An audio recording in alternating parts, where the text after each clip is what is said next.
محمد سامي اعتزل؟ ايه بس اللي حصل؟ في خبر فاجئ الوسط الفني كله، المخرج محمد سامي قرر يرفع كلاكيت المره الاخيره ويعلن اعتزاله الاخراج بعد مشوار مليان نجاحات وجدل. سامي قال كفايه كده وقرر ياخد خطوه بعيده عن الكاميرا. يا ترى ايه السبب؟ وهل ده قرار نهائي ولا ممكن نشوفه راجع تاني؟ محمد سامي تميمه الحظ على كل اللي بيشتغلوا معاه، واسمه دايما مرتبط بالاعمال اللي بتكسر الدنيا وبتعمل جدل. بدا مشواره بالاعلانات والفيديو كليبات، لكن شهرته الحقيقيه جت لما دخل عالم الدراما والسينما، وبقى علامه من علامات رمضان اننا نشوف مسلسل لمحمد سامي. فليه فجأة يقرر الاعتزال؟ طبعا الموضوع ده فيه كلام كتير، اولهم مثلا انها خطوة بعد كلام الرئيس السيسي لما الرئيس طلع وانتقد دراما رمضان واعلن اننا لازم نحسن الفن المصري، لا وكمان نشكل لجنة لضبط الاداء الاعلامي والفني. ففي ناس بتقول اكيد هو ده السبب، واكيد هنا محمد سامي قرر الاعتزال وانه يسافر للخارج، خصوصا ان الرئيس السيسي كلف وزير الداخلية مع 16 وزير تانيين مع وزير الثقافة باجتماع بينص على ايه بقى؟ انهم هيمسكوا مسلسلات رمضان مسلسل، كل من انتج واخرج مسلسل ما يليقش بالشعب المصري هيترفض وهيتم التعامل معاه بشكل واضح. بس كل دي مجرد احتمالات.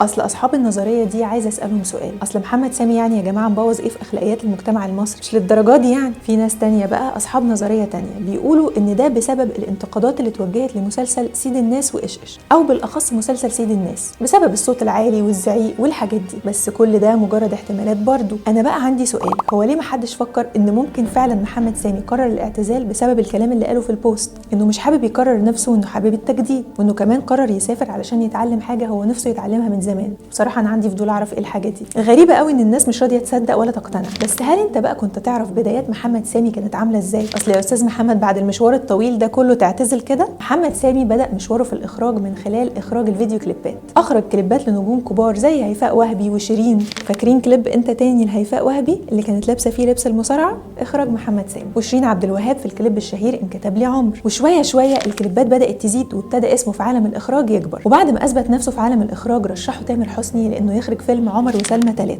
لا ومش بس كده، كمان تامر حسني رشحه لانه يخرج مسلسل ادم، اول بطوله دراميه لتامر، والمسلسل ده كان سنه 2011 وبطوله ماجد المصري ومي عز الدين. الغريب بقى ان تامر حسني النهارده بعد خبر اعتزال محمد سامي نزل ستوري بالنسبه لي غريبه جدا. هو بيقول لسامي فيها كلام تشجيع بس الاغلب كان كلام غريب عليا، زي بيقول له ان مسلسله كان غريب وانه استغربه هو كمان، وكان بيفكروا كده ان هو اول واحد خلاه يدخل الدراما. بصراحه دي كانت اول مره في حياتي استغرب ستوري لتامر حسني. المهم نرجع لموضوعنا. ثم ياتي التعاون الفني اللي مستحيل ننساه، محمد سامي مع غادة عبد الرازق. محمد وغادة اشتغلوا مع بعض مرتين، المره الاولى في مسلسل مع سبق الاصرار اللي هو واحد من اقوى المسلسلات في الدراما المصريه، وتحديدا كان سنه 2012. وطبعا مش قادره اقول لكم المسلسل ده مهما اتفرجنا عليه قد ايه كلنا عمرنا ما بنزهق منه. وده كان واحد من ادوار غادة المختلفه جدا واللي قدمها فيها محمد بشكل مختلف، حتى هو كمان طريقه اخراجه كانت مختلفه وشدد الجمهور جدا. وبعد النجاح ده يقرروا التعاون تاني في مسلسل حكايه حياه سنه 2013. المسلسل كان فيه شويه بلوت تويستات كده قويه جدا ونجح نجاح صح.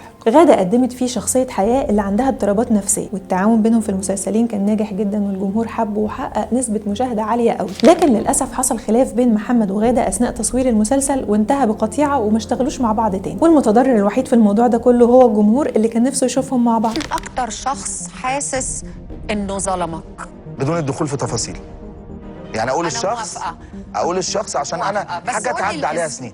انا في الشغلانه من اول ما بدات الشغلانه لغايه النهارده اكتر حد حسيت انه ظلمني غادة عبد الرازق، بس مع الوقت حسيت ان ربنا سبحانه وتعالى كان كويس معايا. وبعدها اشتغل سامي في اعمال تانية زي مسلسل كلام على ورق بطولة هيفاء وهبي، ثم كون دويتو فني ناجح جدا مع محمد رمضان. وكل ده يا جماعه وانا لسه ما وصلتش للدويتو الفني لمي عمر. والله يا استاذ محمد احنا زعلانين ان حضرتك هتمشي. خلونا نكمل الموضوع. اشتغل محمد رمضان مع محمد سامي في مسلسل الاسطوره اللي حقق نجاح ساحق، لا مش نجاح عادي، ده نجاح ساحق.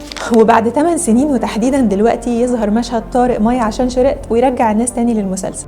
طارق ايه يا حبيبي؟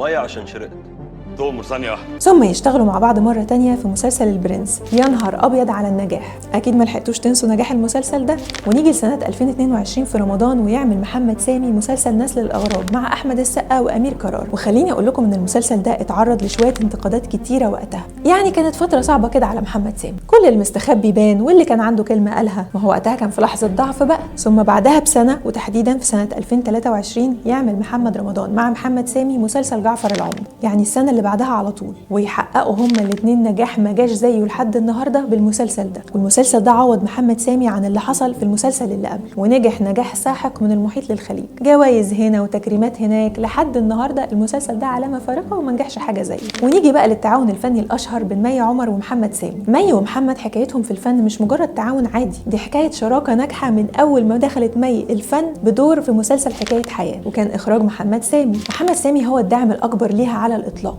وقدمها في مسلسلات زي الاسطوره بدور شهد مع محمد رمضان، وبعدها ولد الغلابه، ولؤلؤ اللي كان بطولتها المطلقه الاولى. وطبعا انتوا مش ناسيين النجاح اللي عمله المسلسل ده. ثم يجي بقى انجح مسلسل لمي عمر، وهو مسلسل نعمة الافوكاتو، واللي كان في رمضان 2024 ونجحت بيه نجاح كبير قوي. وده خلى محمد سامي يقرر التعاون مع مي تاني ويعمل لها مسلسل في رمضان 2025 وهو ايش ايش. وسواء في الافلام او المسلسلات، فكل ما بيتعاونوا مع بعض محمد ومي بتحصل حاله من الجدل. ناس بتشوف ان محمد سامي هو السبب في نجاحها، وناس تانية بتشوف انها موهوبه جدا وتستحق الفرصه. لكن في النهايه ومهما اختلفت الاراء، محدش ابدا يقدر ينكر ان الثنائي ده قدر يثبت نفسه بنجاحاتهم مع بعض، وكل عمل بيجمعهم بيبقى ترند وحديث الناس. واخرهم دلوقتي مسلسل ايش ايش اللي بيتعرض في رمضان 2025. وطبعا انتوا شايفين حاله الجدل اللي على السوشيال ميديا على مسلسل ايش ايش، الناس كلها بتتكلم عنه، فده اكيد جزء من النجاح. انتوا بقى في رايكم ايه سر اعتزال محمد سامي؟